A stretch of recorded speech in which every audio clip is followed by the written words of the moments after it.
Alright, I've just finished the Bondo work, as you can see. Got everything sanded down. It's super smooth. Still need to wipe off all the dust, but it's ready for vinyl.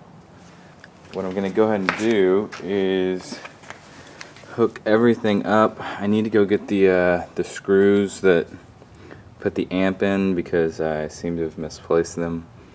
So I'm going to go get those and do a little test play here in about half an hour or so, hopefully, to make sure everything's kind of working alright. And then once I come back, I'll go ahead and show you the inside. You can see over there my little patch job with the holes. I went ahead and put those on the bottom, so that then when the sub is in, you know, most of the weight from gravity is going to be pushing them down here and not actually pulling them up. So hopefully it doesn't put too much stress on those since they're probably a little bit weaker.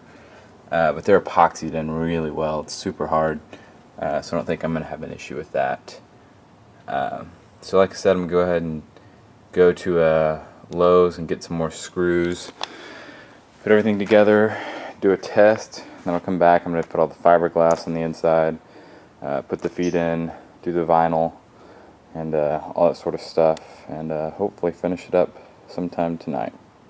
Alright, see you later. Bye. Alright, it is finally put together. Got the amp in the back, and obviously the driver in the front. Little tip that I just kind of figured out: you should probably put the amp in after you put the driver in, because it's not easy to put a driver in while the box is sitting like this. It's easier if you can tilt it up and you know, put it so you're putting the driver in from the top. I messed up a little bit of the MDF, I think, trying to get it in like this, and I finally had to kind of set these up so I could put this on its back without smashing up these controls. I actually had them, you know, kind of floating right here while the amp rested up here, so I could just put it in from the top, because otherwise you just cannot line it up, and the weight of that driver is a little too much to deal with. So my recommendation would be put the driver in first, then tilt it down, put the amp in, because the amp weighs like nothing if it's a little plate amp like this. So anyways, now I'm going to try and find a way to lug this beast from here all the way up there. 3 flights of stairs. Not going to be fun. But I'm excited to test it, so we'll see how it goes. Alright, so just before lugging this thing 3 stories up, I've realized I might as well just test it with an iPod and use the built-in low pass, because I'm going to be using the LFE whenever I'm doing the actual setup. In fact, I just noticed I think I plugged that in wrong. It'll focus. Yeah, I did. I plan to be using the LFE down there eventually, but for now this will work. I have the frequency set to, I think, probably 75 or 80. The volume's all the way down on here. I'm going to go and turn it on. It's on. Volume's all the way up on the iPod. I have not played this at all yet, so I'm super excited to kind of see what happens. So here we go. It's playing.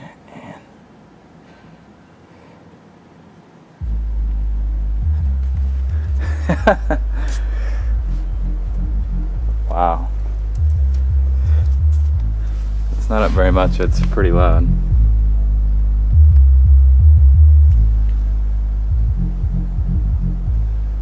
Alright.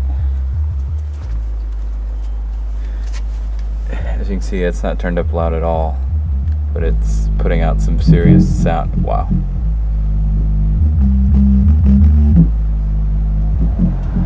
I think he's freaking out.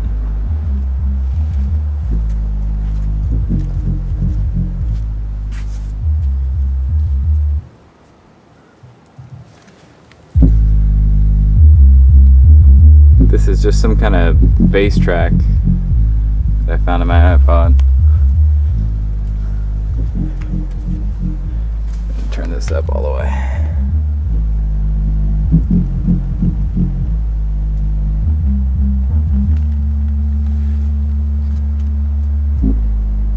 Yeah.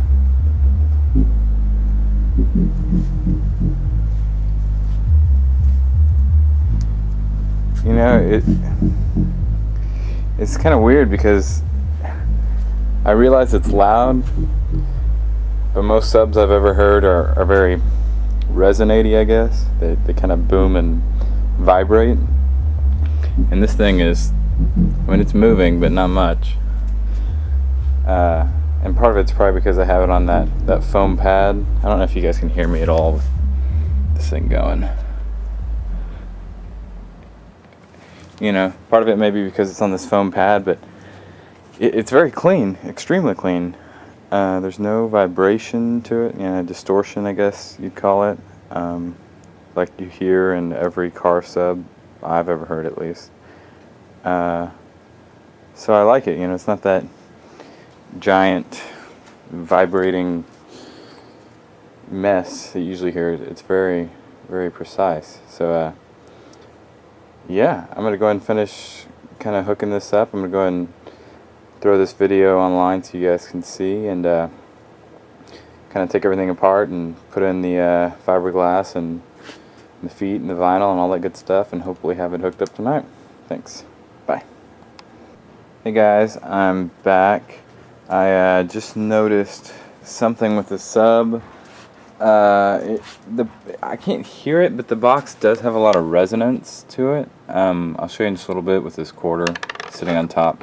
My plan is to actually have my amp sit on top because it'd be really convenient. It's kind of right by my computer, and it's a lot easier to reach it up here than trying to reach all the way down each time to turn it off, turn on and off. So I'm not quite sure if I'm being unreasonable here, but it seems like this box is really moving around a little bit too much for me to trust anything on top of it, especially a few $100s in an amp. So I'm going to go ahead and show you kind of what's going on. And we pull up some music real quick.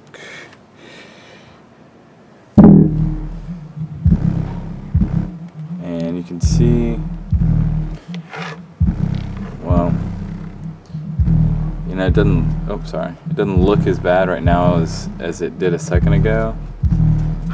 But it was really moving around, and as you can see, it is vibrating fairly well. Not as bad as it was a second ago. I'm going to turn that down. I'm sure my neighbors are getting a little mad. But what I plan on doing is cutting up. I have a couple extra braces or pieces that are the right length, as you can see. I'm going to place those kind of right here and right here going vertically, and then another two probably right here and right here going horizontally to try and remove that resonance. And I'll let that cure. I'm going to try and do it here in just a little bit, then I'm going to let that cure for 24 hours or so, and do all the fiberglassing, all that kind of stuff tomorrow. And that way, I know that for all the time I've spent on this, I'll have something that I can actually put my amp on top of, and it's going to be a little bit cleaner than what I have right now. So thanks. Bye.